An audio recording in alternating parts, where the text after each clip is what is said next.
The Sun is a very turbulent, violent, and ever-changing star. The Sun can act like a cosmic shotgun, blasting billions of tons of charged material out into the solar system. These events can have a profound effect on our environment here on Earth. Take, for example, an event that occurred on March 14, 1989. At 2:45 a.m., power was cut off to 6 million people living in eastern Canada for 9 hours. This blackout was caused by an explosive event on the Sun called coronal mass ejection. This particular coronal mass ejection blasted billions of tons of electrically charged particles directly at Earth, inducing huge electrical charges. This electrical activity can damage our power distribution systems. When the Sun blasts this plasma into space, it rockets at speeds greater than 450 kilometers per second. That's more than 1,000,000 miles per hour. It's traveling so fast that it takes about 3 days for this plasma to reach Earth. And this stuff isn't lightweight. Several billion tons of plasma are shot out in these explosions. The good news is that as this material races through space, it spreads out, and by the time it reaches Earth, only a fraction of the Sun's plasma impacts the Earth's magnetosphere. As these charged particles rain into the ionosphere and upper atmosphere above the poles, they release tremendous amounts of energy as they react with the gases in the Earth's atmosphere. This chemical reaction gives those living in northern and southern latitudes an eerie light show called the aurora borealis or aurora australis. But as we mentioned earlier, these particles have effects that aren't so beautiful.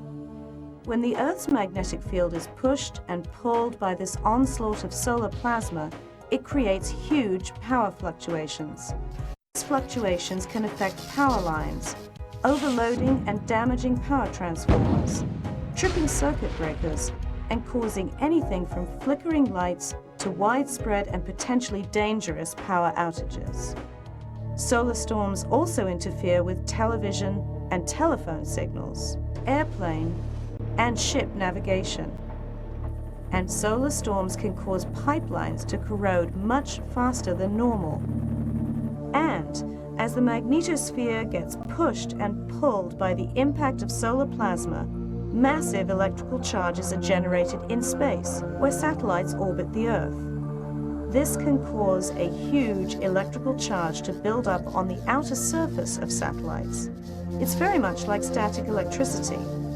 If this electrical charge discharges inside the satellite, it can cripple or destroy it.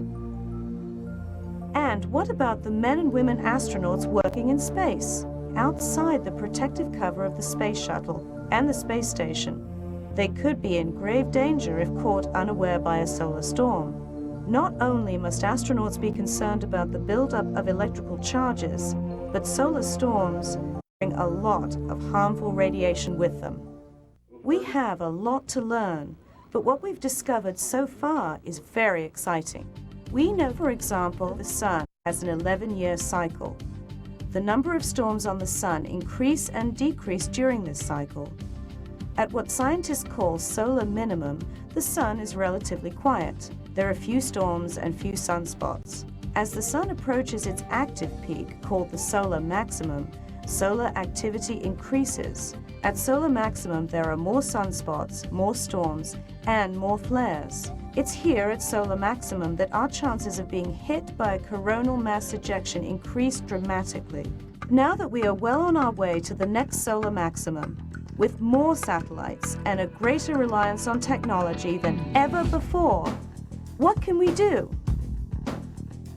Just as mankind is unable to control hurricanes, we are equally powerless against the solar storms sent our way by the Sun.